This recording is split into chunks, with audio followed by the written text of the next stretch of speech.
ലക്ഷദ്വീപില് സത്യം പറഞ്ഞാൽ അങ്ങനത്തെ പരിപാടികളേ ഉള്ളൂ. അവിടുത്തെ കാര്യങ്ങളൊക്കെ കൗതുകങ്ങളാണ്. കല്യാണത്തിന്റെ കാര്യം പറയേ വേണ്ട. അതായത് കുറേ ഫംഗ്ഷൻസ് ഉണ്ട് കേട്ടോ. കല്യാണത്തെ കുറിച്ച് പറയുകയാണെങ്കിൽ തന്നെ കുറേ ഉണ്ട്. അതിലൊരു രസകരമായിട്ടുള്ള ഒരു സംഭവം ഞാൻ പറഞ്ഞുതരാം. അവിടെ ഈ ഫഗൽ വിളി എന്ന് പറഞ്ഞൊരു പരിപാടിയുണ്ട്. ഫഗൽ വിളി ഫഗൽ വിളിയല്ല, ഞങ്ങൾ വായ്ക്ക് പകരം വിളി. അപ്പോൾ ഫഗൽ വിളി എന്താണെന്ന് വെച്ചാൽ, ഇപ്പോൾ കല്യാണം കഴിഞ്ഞെന്ന് വിചാരിക്കുക. അപ്പോൾ ഞാൻ രാത്രി പോയി പെണ്ണിൻ്റെ വീട്ടിലാണല്ലോ ഞങ്ങൾ താമസിക്കുന്നത്. അപ്പോൾ രാത്രി പോയി കിടന്നുറങ്ങിയിട്ട് നേരം വെളുക്കുന്നതിന് മുമ്പ് എണീറ്റ് പൊക്കോണോ, തിരിച്ച് വീട്ടിലേക്ക് പൊക്കോണം. അത് നേരം വെളുത്ത് ഒരു 7 മണിയൊക്കെ ആയി പുറത്ത് ആരെങ്കിലും കണ്ടു കഴിഞ്ഞാൽ അത് ഭയങ്കര നാണക്കേടുള്ള പരിപാടിയാണ്. അല്ലല്ല, അങ്ങനൊന്നുമില്ല. ഫസ്റ്റ് നൈറ്റ് കഴിഞ്ഞിട്ട് നമുക്ക് ഇറങ്ങി പൊക്കോണം വീട്ടിൽ നിന്ന്. ഒരു 2-3 ദിവസത്തേക്ക് ഇതാ പരിപാടി. നേരം വെളുക്കാൻ പാടില്ല, നമ്മളാരും കാണാൻ പാടില്ല. ആ വീട്ടുകാരെ കണ്ടു കഴിഞ്ഞാൽ അത് ഭയങ്കര നാണക്കേടുള്ള പരിപാടിയാണ്. അപ്പൊ അത് നമുക്ക് രാവിലെ ഭാര്യ വീട്ടിൽ പോകണമെങ്കിൽ ഫഗൽ വിളി എന്ന് പറഞ്ഞൊരു ഫംഗ്ഷൻ ഉണ്ട്. അത് കഴിഞ്ഞിട്ട് നമുക്ക് ഭാര്യ വീട്ടിൽ പോകാൻ പറ്റും. രാവിലെ മീൻസ് നേരം വെളുത്ത് കഴിഞ്ഞിട്ട് പോകാൻ പറ്റും. അതൊരു ചില ഡിപ്പെൻസ് ആണ്. ചിലർ 2 ദിവസം എടുക്കാറുണ്ട്, ചിലർ 3 ദിവസം എടുക്കാറുണ്ട്, അങ്ങനെയൊക്കെ. ചിലർ 4-5 ദിവസം എടുക്കാറുണ്ട്. അങ്ങനെ വേറൊരു പരിപാടി, വേറൊരു സ്ഥലത്തൊരു പരിപാടി എന്ന് വെച്ചാൽ അത് വേറെ ദ്വീപിലാട്ടോ. ഓരോ ദ്വീപിലും ഓരോ വ്യത്യസ്ത രീതിയിൽ ആചാരങ്ങളാണ്. ഇത് ഫഗൽ വിളി ഞങ്ങളുടെ നാട്ടിലുണ്ട്, കവർത്തിയിലുണ്ട്. പിന്നെ വേറൊരു നാട്ടിൽ അമ്മിനി ദ്വീപിലുള്ള ഒരു ആചാരം ഞാൻ പറഞ്ഞുതരാം. അതായത് അമ്മിനി. അവിടെ കല്യാണം നടന്നു കഴിഞ്ഞാല് ചെക്കൻ പെണ്ണിന്റെ വീട്ടിലും പെണ്ണ് ചെക്കന്റെ വീട്ടിലും ആയിരിക്കും കുറച്ച് ദിവസത്തേക്ക് സ്റ്റേ ചെയ്യാം. മാറി മാറി ഒറ്റയ്ക്ക്. ഞാനിപ്പോ പെണ്ണിന്റെ വീട്ടിൽ പോയി കിടക്കണം, പെണ്ണിന്റെ വീട്ടിൽ വന്ന് കിടക്കണം. ഓക്കെ. അപ്പൊ ഇപ്പൊ ചെക്കന് ഒറ്റക്കാണല്ലോ, ചെക്കൻ ബോറടിക്കുമല്ലോ. അപ്പൊ ചെക്കന് ഫസ്റ്റ് നൈറ്റിന് കൂട്ടായിട്ട് നമ്മളെക്കാരും പോകും. ഞാനൊക്കെ പോയിട്ടുണ്ട്, ചുമ്മാ ജസ്റ്റ് കമ്പനി വർത്താനം പറഞ്ഞു.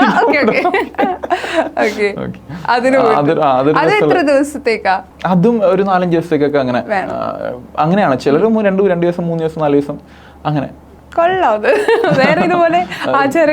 വേറെ ഇതുപോലെ കുറെ ആചാരങ്ങൾ. ഇപ്പൊ ഓരോ ദ്വീപിലും ഓരോ ആചാരങ്ങൾ. മിനിക്കോയിലാണെങ്കിൽ, മിനിക്കോയ് എന്ന് പറയുന്ന ദ്വീപുണ്ട്, അവിടെ ഭയങ്കര ഫംഗ്ഷൻസ് ആണ് കല്യാണത്തിനോടനുബന്ധിച്ച്. അപ്പൊ ഞാൻ ഈ അടുത്ത് അവിടെ പോയ സമയത്ത് ഇതുപോലത്തെ കുറേ പരിപാടികൾ കാണാൻ പറ്റി. അതായത് നമ്മുടെ പെണ്ണിന്റെ വീട്ടിലാണല്ലോ എല്ലാം സെറ്റ് ചെയ്യാം. അപ്പൊ ആണുങ്ങളുടെ വീട്ടിൽ നിന്ന് എല്ലാ സാധനം കൊണ്ടുപോവാ പെണ്ണിന്റെ വീട്ടിലേക്ക്. റൂം സെറ്റ് ചെയ്യാനുള്ള അലമാരയും ജനല നമ്മുടെ ഈ കർട്ടനില്ലേ, കർട്ടൻ കൊണ്ടുപോകുന്നത് അവിടെ ഒരു ഫംഗ്ഷൻ ആണ്. കർട്ടൻ കൊണ്ടുപോയി റൂമിൽ ഫിറ്റ് ചെയ്യുന്നത് അവിടുത്തെ ഭയങ്കര ഒരു ഫംഗ്ഷൻ ആണ്. അത് ആണിന്റെ വീട്ടിൽ നിന്ന് വണ്ടിയും പരിവാരങ്ങളൊക്കെ ആയിട്ട് ഭയങ്കര ഒരു മാസ് സീനില് പോയിട്ട് പെണ്ണിന്റെ വീട്ടിൽ പോയി കർട്ടൻ ഫിറ്റ് ചെയ്യും. കർട്ടൻ ഫിറ്റ് ചെയ്ത ആൾക്കാർക്കൊക്കെ അന്ന് ചായയും ഭയങ്കര ഗ്രാൻഡ് ടീ പാർട്ടിയാണ്. അതൊരു പരിപാടിയാണ്. വേറെ ഇതുപോലെ ഇപ്പൊ നമ്മുടെ ലക്ഷദ്വീപ് ഇപ്പൊ കൗതുകമാണ്, കാരണം ഇവിടെ അതൊന്നും ഇല്ലല്ലോ. വേറെ പോത്തിനെ കാണിക്കുന്ന ഒരു പരിപാടി ഉണ്ട്. നേരത്തെയൊക്കെ ഞാൻ കണ്ടിട്ടുണ്ട്. അതായത് പെണ്ണിന്റെ വീട്ടുകാരും ആണിന്റെ വീട്ടുകാരും ഒരു പശുവിനെ വളർത്തും കല്യാണത്തിന്. രണ്ടുപേരും വളർത്തും. രണ്ടുപേരും പരസ്പരം പറയില്ല ഏതാണെന്ന് ആർക്കും അറിയില്ല, ഏതാണ് പോത്തെന്ന് പശുവെന്ന് ആർക്കും അറിയാൻ പറ്റില്ല. ഒരു പർട്ടിക്കുലർ ഡേയിൽ ഇവര് പോത്തിനെ കൊണ്ടുവരും. പെണ്ണിന്റെ വീട്ടുകാരും ആണിന്റെ വീട്ടുകാരും കൊണ്ടുവരും പോത്തിനെ. കൊണ്ടുവന്നിട്ട് ഏറ്റവും ചെറിയ പോത്ത് ആരുടെയാണ്, ഇപ്പൊ പെണ്ണിന്റെ വീട്ടുകാരുടെ പോത്താണ് ചെറിയതെങ്കിൽ ആണിന്റെ വീട്ടുകാർ അവരെ കൂക്കി വിളിക്കും. ഇപ്പൊ പെണ്ണിന്റെ വീട്ടുകാരാണെങ്കിൽ നേരെ തിരിച്ചു ചെയ്യും. അതൊരു പരിപാടിയാണ് അവിടുത്തെ മിനിക്കോയ് ദ്വീപില്. എന്ത് രസകരമായിട്ടുള്ള ആചാരങ്ങളാണ്, മനോഹരമായ ആചാരങ്ങളല്ലേ. ഇപ്പൊ അവിടെ ജനിച്ചു വരുന്ന ആളുകൾക്ക് പലപ്പോഴും പല കാര്യങ്ങളും നിങ്ങൾ മിസ് ചെയ്യാറുണ്ടോ? അതായത് ഇപ്പൊ കുട്ടികളായി ജനിച്ച ഒരു ടീനേജ് പ്രായത്തിലേക്ക് എത്തുമ്പോൾ ചിലപ്പോൾ നിങ്ങൾക്ക് സിനിമകൾ കാണാൻ എങ്ങനെയാ നിങ്ങൾ സിനിമയായിട്ട് കണക്ട് ആവുന്നത് എങ്ങനെയാ? സിനിമ കാണണമെങ്കിൽ നമ്മള് കൊച്ചിയിലേക്ക് കയറി വരണം. അവിടെ തിയേറ്റർ ഇല്ല, നമുക്ക് OTT മാത്രമേ ഉള്ളൂ. OTT സിനിമ അല്ലെങ്കിൽ ഇപ്പൊ എനിക്കൊരു സിനിമ കാണണമെങ്കിൽ ഞാൻ കൊച്ചിയിലേക്ക് കയറി വരേണ്ടി വരും. ആക്ച്വലി ഞാനിപ്പോ അങ്ങനെ ഒരു രീതിയിൽ വന്നതാണ്. ഇന്ന് രാവിലെ ഒരു സിനിമയാണ്, ഇത് സിനിമ എമ്പുരാൻ കാണാൻ വന്നിരിക്കുകയാണ്. അപ്പൊ ഓൾറെഡി നിങ്ങൾ പ്ലാൻ ചെയ്യില്ല, ഇന്ന് സിനിമ റിലീസിന് ഒരുങ്ങുന്നു. ഭയങ്കര ഹൈപ്പൊക്കെ ഉള്ള സിനിമയാണെങ്കിൽ നമ്മൾ പ്ലാൻ ചെയ്യും, അവിടെ ഫ്രണ്ട്സ് ഒക്കെ ആയിട്ട് പ്ലാൻ ചെയ്യും, വിട്ടാലോ എന്നുള്ള രീതിയിൽ പ്ലാൻ ചെയ്യും. അങ്ങനെയൊക്കെ ഭയങ്കര ഹൈപ്പുള്ള സിനിമകൾ കാണാൻ വേണ്ടി വരാറുണ്ട്. അതുപോലെ നിങ്ങൾ ഈ പറഞ്ഞ മിസ് ചെയ്യുന്ന കാര്യങ്ങൾ എന്തൊക്കെയാ ലക്ഷദ്വീപില്? ചിലപ്പോൾ ഇവിടെ ഞങ്ങൾക്ക് അതില്ലല്ലോ. ലക്ഷദ്വീപിൽ മിസ് ചെയ്യുന്ന ഒരു കാര്യം എന്ന് വെച്ചാൽ, നമുക്ക് ഇഷ്ടമാട്ടോ ലക്ഷദ്വീപ്. പക്ഷെ എന്നാലും ചില സമയത്ത് നമ്മൾ മിസ് ചെയ്യുന്ന ഒരു കാര്യം, ഇപ്പോൾ നമുക്ക് എന്തെങ്കിലും ഒരു ട്രിപ്പ് പോകാൻ മൈൻഡ് വരുമല്ലോ, ഒന്ന് ഫ്രീ ആവാൻ മൈൻഡ് വരുമ്പോൾ നമുക്ക് വണ്ടി എടുത്തു കഴിഞ്ഞാൽ ഓടിക്കഴിഞ്ഞാൽ ആറ്റത്ത് കടല്, ഇങ്ങോട്ട് ഓടിയാൽ ഇവിടെ കടല്, എവിടെ പോയാലും കടലേ ഉള്ളൂ. അപ്പം നമുക്ക് ഇപ്പം പെട്ടെന്ന് ഇപ്പം എനിക്ക് ഇവിടെ ഇരുന്നിട്ട് എനിക്ക് മൂന്നാർ പോകണമെന്ന് തോന്നി എനിക്കിന്ന് പോകാൻ പറ്റും. പക്ഷെ അവിടെ ഇരുന്നിട്ട് എനിക്ക് മൂന്നാർ പോകണമെന്ന് വിചാരിച്ചാലും എത്ര കയ്യിൽ പൈസ ഉണ്ടായാൽ പോലും പോകാൻ പറ്റില്ല.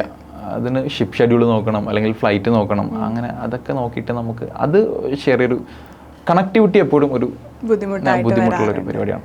അവിടെ മോദിജി വന്നിട്ടുണ്ടായിരുന്നു ലക്ഷദ്വീപിൽ. ഇപ്പം അദ്ദേഹം വരുമ്പോൾ എന്തൊക്കെ സുരക്ഷാ കാര്യങ്ങളാണ്? മോദി വന്നപ്പോൾ കുറേ മോദി വന്നപ്പോൾ കുറേ സുരക്ഷയുടെ കാര്യത്തിൽ ഭയങ്കര സ്ട്രിക്റ്റ് ആയിരുന്നു. എനിക്ക് അതിൽ കൗതുകം തോന്നിയ ഒരു കാര്യം, കുറേ വർഷങ്ങൾക്ക് ശേഷം ലക്ഷദ്വീപിൽ ഒരു പട്ടി വന്നു എന്നുള്ളതാണ്. പോലീസിന് പട്ടി വന്നു. അപ്പൊ പട്ടിയെ കാണുന്നതിന് ആൾക്കാർക്ക് ഭയങ്കര കൗതുകമാണ്. ഒരു പട്ടി, അയ്യോ പട്ടി.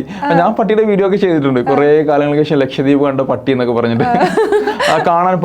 പട്ടി താമസിക്കുന്ന സ്ഥലത്ത് പട്ടിയെ കാണാൻ ആൾക്കാർ പോകുന്നു, പട്ടീൻ്റെ ഒപ്പം ഫോട്ടോ എടുക്കുന്നു.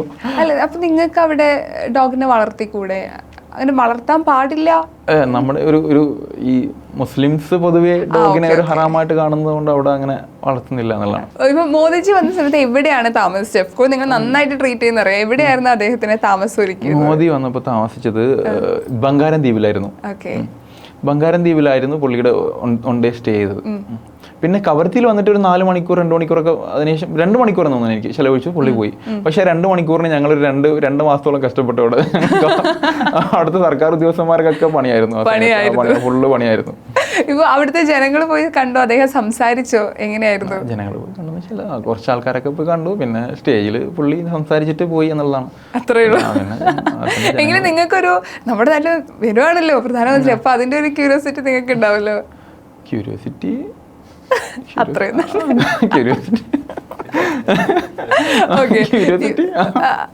പ്രധാനമന്ത്രി വന്നു, അതൊരു വന്നു പോയി.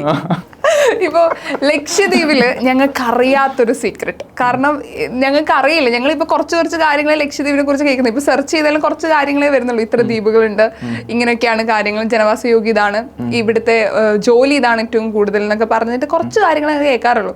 നമ്മൾക്ക് അറിയാത്ത ലക്ഷദ്വീപിൽ ഒരു രഹസ്യം പറഞ്ഞു. ലക്ഷദ്വീപിൽ ബാറില്ല എന്നുള്ള കാര്യം അറിയാലോ? ബാറില്ല. ലക്ഷദ്വീപിൽ ബാറില്ല, എന്നിരുന്നാലും 2 ദ്വീപിലും ബാറുണ്ട്. പ്രോഹിബിറ്റാണ്. 2 ദ്വീപുകളിൽ ബാറുണ്ട്. പക്ഷെ ആ ബാറിന് ഒരു പ്രത്യേകത ഉണ്ട്. ആ ബാറിന്റെ പ്രത്യേകത എന്ന് വെച്ചാല് ബംഗാരം ഐലൻഡിലെ ബാറിൽ ആ ബാറിൽ മാത്രം ഇരുന്ന് മദ്യപിക്കാൻ പാടുള്ളൂ. അതിന്റെ അതിന്റെ പുറത്തൊന്നും നിരോധിത മേഖലയാണ്. ബാറിനകത്ത് മാത്രമേ അലൗഡ് ഉള്ളൂ. പിന്നെ കവരത്തിയിൽ വരാണെങ്കിൽ കവരത്തിലുണ്ട്. കവരത്തിൽ ഇപ്പോൾ ജസ്റ്റ് റീസെന്റ് സ്റ്റാർട്ട് ചെയ്തൊരു ബാറുണ്ട്. ആ ബാറിന്റെ പ്രത്യേകത എന്ന് വെച്ചാൽ ഗവൺമെന്റ് ഉദ്യോഗസ്ഥന്മാർക്ക് മാത്രമേ മദ്യം കൊടുക്കുകയുള്ളൂ. ഗവൺമെന്റ് ഉദ്യോഗസ്ഥനായ മാത്രം പോരാ. ഇപ്പോൾ ചിക്കു അവിടെ ഒരു സെൻട്രൽ ഗവൺമെന്റ് സർവീസിൽ വർക്ക് ചെയ്യുന്ന ഒരാളെന്ന് വിചാരിക്കുക. അങ്ങനെയാണെങ്കിൽ ഒരു കാർഡ് തരും, പുറത്തുള്ള ആൾക്കാർക്ക് മാത്രം കാർഡ് തരും. ആ കാർഡ് കൊണ്ടുപോയി കാണിച്ചാൽ, ബാറിൽ കാണിച്ചാൽ അപ്പോൾ മാത്രമേ മദ്യം കിട്ടുകയുള്ളൂ. ഇപ്പൊ ഞാനൊരു ഉദ്യോഗസ്ഥനാണെന്ന് പറഞ്ഞിട്ട് ഞാൻ പോയിട്ട് എനിക്ക് കാർഡൊന്നും കിട്ടില്ല. പുറമേ ഉള്ള ആൾക്കാരാണെങ്കിൽ മാത്രമേ ഈ മദ്യപിക്കാനുള്ള കാർഡ് കിട്ടൂ. ഇങ്ങനത്തെ ഒരു ബാർ യുണീക്ക് ആയിട്ടുള്ള ഒരു ബാറാണ്. ലോകത്ത് എവിടെയും ഇങ്ങനത്തെ ഒരു ബാറുണ്ടെന്ന് എനിക്ക് തോന്നുന്നില്ല. ഇപ്പൊ നിങ്ങള് ലക്ഷദ്വീപുകാരാണ് എങ്കിലും നന്നായിട്ട് മലയാളം സംസാരിക്കുന്നുണ്ട്, എങ്കിലും ചില വാക്കുകൾ എപ്പോഴും മാറിയ പറയും. പാക്ക് വരെ ഫ, ചാക്ക് വരെ ഷാ, ഈ 2 അക്ഷരം നിങ്ങൾക്ക് വരില്ലേ? അല്ല, ഞങ്ങൾ ആക്ച്വലി മലയാളത്തിലല്ലോ സംസാരിക്കുക. അവിടുത്തെ ഒരു ലാംഗ്വേജ് ഉണ്ട്, മലയാളം പറയുന്നുണ്ട്. ഞാനിപ്പോ എന്റെ നാട്ടിൽ എന്റെ ഒരു ഫ്രണ്ടുമായിട്ട് പോയി മലയാളം സംസാരിച്ച് ഞാനൊരു പരിഷ്കാരിയാവും. അത് ഭയങ്കര പരിഷ്കാരികളാണ് ആ രീതിയിലെന്നുള്ള നമ്മൾ സംസാരിക്കുക. പക്ഷെ നമ്മൾ പഠിപ്പിക്കുന്നതൊക്കെ മലയാളത്തിൽ തന്നെയാണ്. അല്ലാണ്ട് നമുക്കിപ്പോൾ ഡിഫറൻസ് വരുന്നതെന്ന് വെച്ചാൽ ഞങ്ങൾ പ എന്ന അക്ഷരത്തിന് പകരം ഫ യൂസ് ചെയ്യും. ഇപ്പൊ പാല്, ഫാല്, പിന്നെ പോയിക്കോ, ഫോയ്ക്കോ, പിന്നെ പുല്ല്, ഫുല്ല്, അങ്ങനത്തെ കുറെ, പിന്നെ ചായ, ഷായ, അങ്ങനത്തെ കുറെ സാധനങ്ങളൊക്കെ. അപ്പൊ ഈ പട്ടിക്ക് എങ്ങനെയാ? പട്ടി പട്ടിന്ന് പറയില്ലല്ലോ അവിടെ, പട്ടി എന്നല്ലേ പറയാ? പട്ടി പായല്ല, പട്ടിയല്ലേ? പട്ടിയല്ലേ? അത് നിങ്ങൾ തിരുത്താൻ നിൽക്കാറില്ല? ഇല്ല, നമ്മുടെ ഭാഷയാണല്ലോ അത്. തിരുത്താൻ നിൽക്കുന്നതിനാ നമ്മളെ ആക്ച്വലി നമ്മുടെ സ്ലാങ് ഭാഷ അത്. അപ്പൊ തിരുത്തുന്നതിനാ. ശരി. അപ്പൊ ചാക്ക് വരെ ചാക്ക് എന്ന് പറയാ ഷാക്ക്. എങ്കിലും അവിടുത്തെ ഇപ്പൊ ഭാഷയെ കുറിച്ച് പറയുന്നുണ്ട്. അവിടുത്തെ ഒരു ഭാഷയിൽ എനിക്ക് 2 വാക്കൊന്നും സംസാരിക്കാമോ? അവിടുത്തെ ഒരു വാക്ക് പറ. അവിടുത്തെ ഒരു ചിലപ്പോ നമുക്ക് കണക്ട് ചെയ്യാൻ പറ്റില്ല, ഒരു വാക്ക് പറ. ഇപ്പൊ ഞാൻ പറയാം കാട്ടൻകോരി. കാട്ടൻകോരിയോ? അതെന്താന്നറിയോ? ഞങ്ങളുടെ കണ്ണൂരിൽ കാട്ടൻകോരി. എന്തത്? അല്ല, ഇത് എന്താണ് എന്താണ് അതുപോലെ ഞങ്ങൾ കാട്ടൻ കോരി എന്ന് പറഞ്ഞാൽ നമ്മള് പേസ്റ്റ് ഒക്കെ ഇങ്ങനെ പറഞ്ഞ സ്ഥലത്തിന് ഞങ്ങൾ കാട്ടൻ കോരി.